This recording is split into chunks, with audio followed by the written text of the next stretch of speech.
So what's the best way to start New Year's? COVID.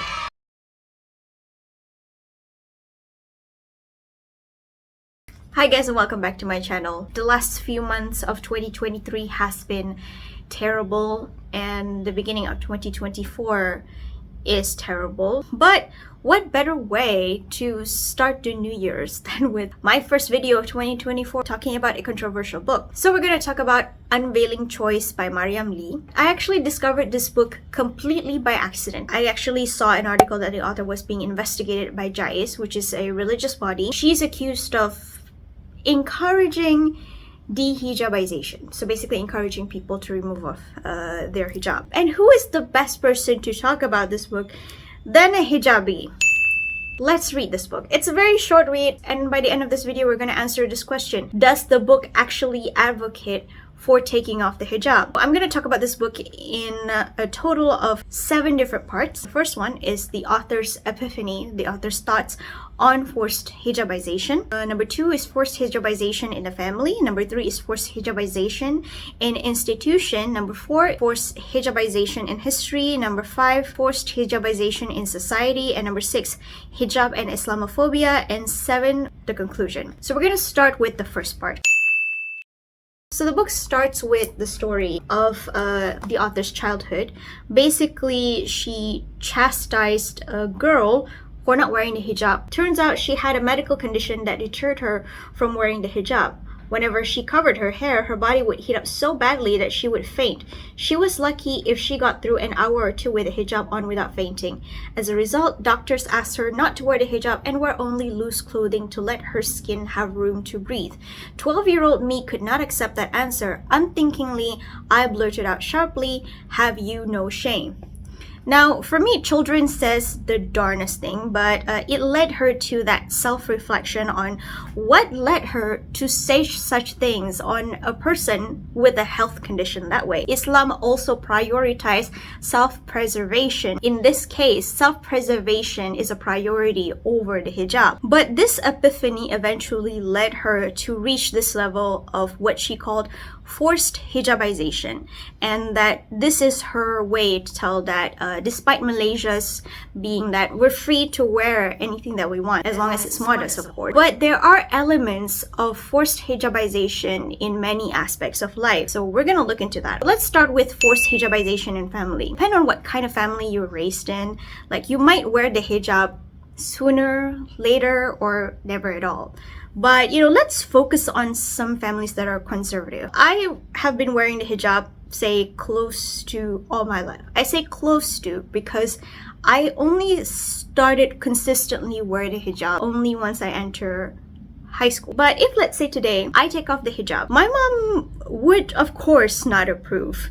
But I wouldn't get disowned or anything, like she'd be mad, but nothing really major. Basically, the author is criticizing some of the more conservative family where such decision would eventually lead to a huge rift in the family. And personally, I am against that, obviously. Policing of the behavior is absolutely very real, especially for these kind of families. What this book also criticizes is that those girls who wear the hijab since they were babies, literal babies, tend to get second thoughts about the hijab in adulthood because they were never given the chance to make an autonomous decision about the hijab.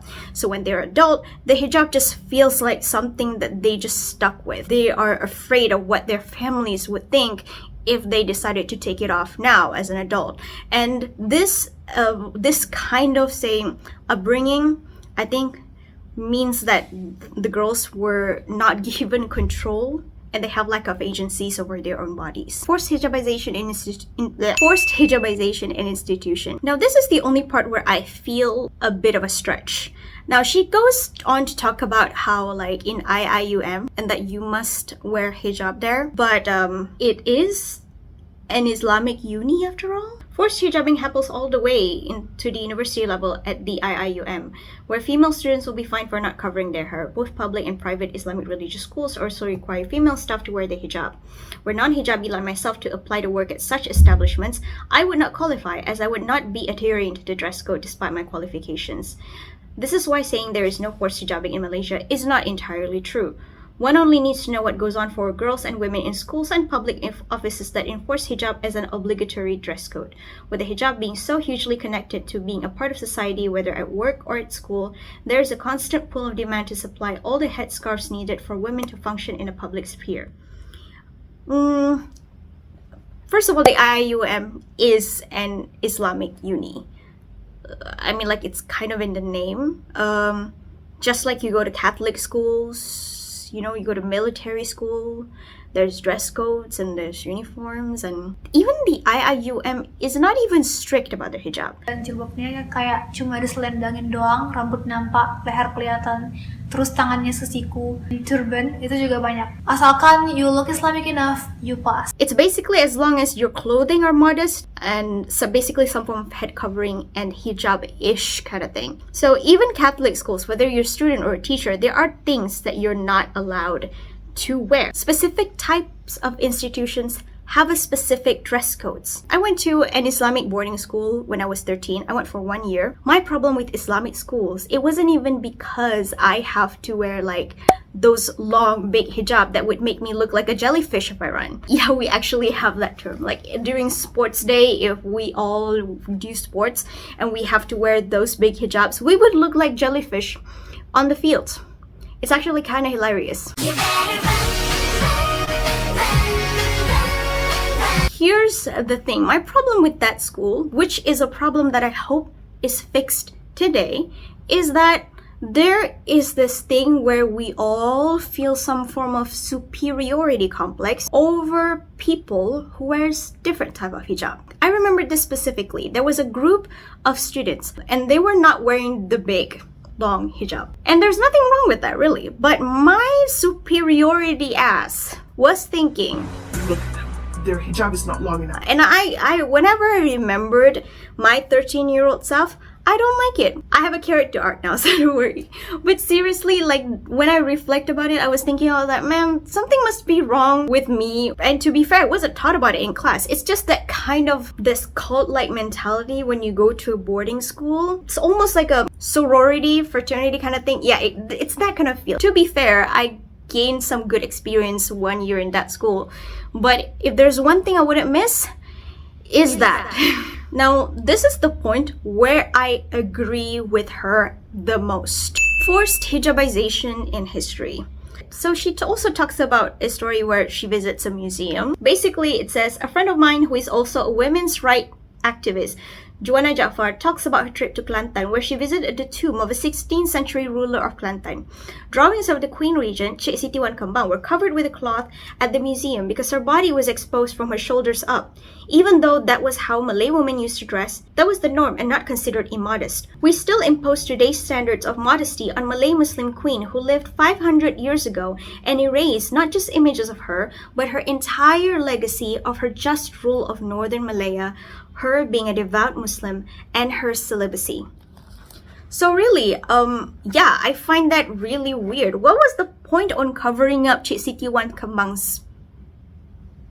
What's the point on making? Oh my god, that was a really big cough, by the way. So yeah, really, I didn't understand what was the point because this is just history.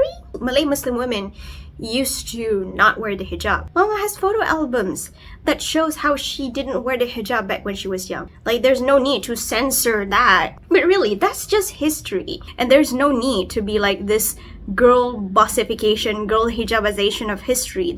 It's totally unnecessary. Like, seriously, why are these people really making God look petty? Forced hijabization in society. Oh boy. So this started, of course, when more and more women began to enter the workforce. The visibility and independence of Malay women made society nervous about the moral choices that women made. Society needed something to control the behavior of their women as they participated in the capitalist economy. The fact that Malay women had acquired more independence and financial security led to the regulation of Malay women's bodies and sexual purity because somehow unmarried women's sexuality defined the collective identity of kampung men. Society needed a way to police the newfound independence of Malay women, and it has since demonized women who do not exhibit attachment to what it deems moral. Now, it does concerns over the loss of conservative values and making them want to control women's bodies, including how one might practice their religion. Of course, includes the hyperfixation of hijab in the Malaysian society, which happened simultaneously with the, of course, Islamic Revolution, which is what led to the rise of women wearing the hijab in the Malay society. And society needed something to police a woman's modesty, hence hijab. But is it really about a woman's modesty, or it is simply just weapons of patriarchal society? Oh, that's it. Hijab is patriarchy. I'm taking out the hijab. Please don't. Hijab is ultimately an act of devotion. That's it. But the thing that gives me the ick is how hijab becomes a social benchmark. Like, hijab? Good. Not wearing the hijab? Evil bitches, rise up! That's not how it works, by the way. And when they see that hijab is a benchmark of becoming a good person or becoming like straight up a better person, this led to a lot of people that if say like some person, they don't wear the hijab and then they will wish, well, I think you will look good wearing a hijab. And I hope that you wear the hijab soon. I mean, some people when they say, oh yeah, you look good wearing a hijab, it just simply means nothing of it other than just a statement of fact. Like maybe that person is testing the hijab or something. Oh, it look good on you. Okay. But there are people, mostly, they will say this as a, like, well wishes kind of thing. And don't get me wrong, I know that these people think that they have good intentions, but ultimately, it didn't feel comfortable. And honestly, whenever I hear someone says that to a non-hijabi or a Muslim says that to a non-Muslim, oh, I hope you find your way to Islam kind of thing, it honestly makes me feel uncomfortable. If I heard that from a non-Muslim, a Christian would say to me like, oh yeah, I hope you find your way to Jesus,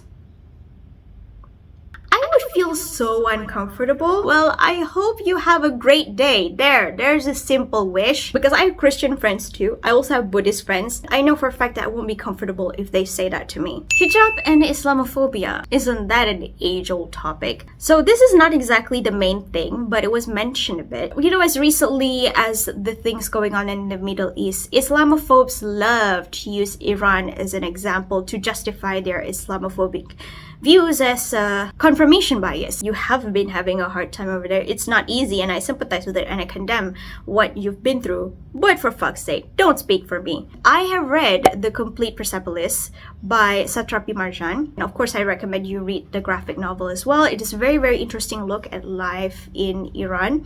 And I think if I live under such rule, I would hate the hijab too. Because this actually gives a lot of context to the hijab march. And I totally understand that.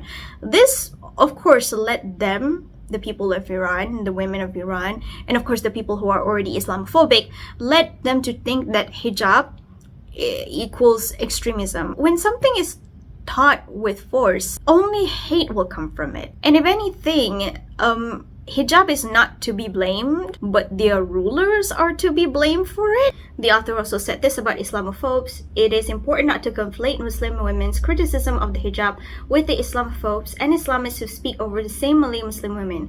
Islamophobes tend to hold the opinion that Islam is an inherently oppressive religion towards women, and the Islamists do the same by completely erasing, ignoring, and suppressing the legitimate criticism about oppressions within our own community. So ultimately, both Islamophobes and of course some people in the Islamic community can be harmful to the actual values of Islam. I really honestly find it annoying, especially when Islamophobes speak to me and they be like, Aren't you colonized by Islam? Maybe if you take off your hijab, you can think freely. Fact is, there are Muslim rulers that suck, which is why hijab march exists.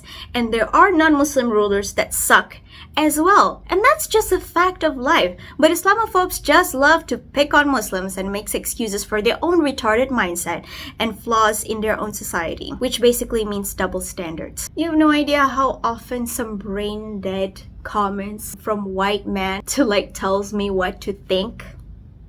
Isn't that defeats the purpose of liberation? I don't need saving. I'm perfectly capable of saving myself. If anything, I need to save you from close-mindedness. So this book is definitely not a criticism of hijab, but a criticism on our society Basically, the purpose of the negation squad is specifically to eliminate the voices of any women who may have different experiences with the hijab. And so this particular mob goes out of its way to erase the stories of ex-hijabis. The MO is simple, to delegitimize the stories of ex-hijabis by refusing to believe that their struggles even exist. The typical reactions range for, "I have never been oppressed like you said you were," to, "You are just making this up," without ever addressing or acknowledging the desperate cries for help from the hijabing sisters. The negators take it personally upon themselves to put down quite literally narratives that seem to challenge their own. Once again, they need to be reminded that this is not about them, and it will never be. Society must understand that the existence of the hijabing women does not negate the existence of women who believe in the hijab. Thank you very much. The presence of the hijabing narratives does not eliminate the presence of hijab as an article of clothing in the faith. The existence of those two opposing elements does not result in the annihilation of either one, or at least it doesn't have to. The author further emphasizes this by saying that, of course, the problem is not the hijab, but of course societal conditions. Again, referring back to what happens in Iran. I think the reason why there's a lot of policing in our society and of course in some institutions is that, well, Malaysia practices the Sunni school of thought. For me, and when it comes to family level, for instance, like my parents see it as a religious duty to educate me about the hijab. But then it becomes a slippery slope. It leads to this hyperfixation of the hijab. It is such a slippery slope that people begin to lose sight of what actually matters. Like, just wearing the hijab does not stop you from doing other sins. Is it a loving step towards God, or just simply a societal tool of control? Is looking like a good person enough? Or do we need to actually be a good person? Does that mean that wearing the hijab is enough? Or we also need to actually be what the hijab stands for? If you're not ready for the hijab yet, I think it is important for you to be the best Muslim that you can, because there are many other ways. We have plenty of cases in Malaysia where, you see women wearing the hijab and they take away people's husband.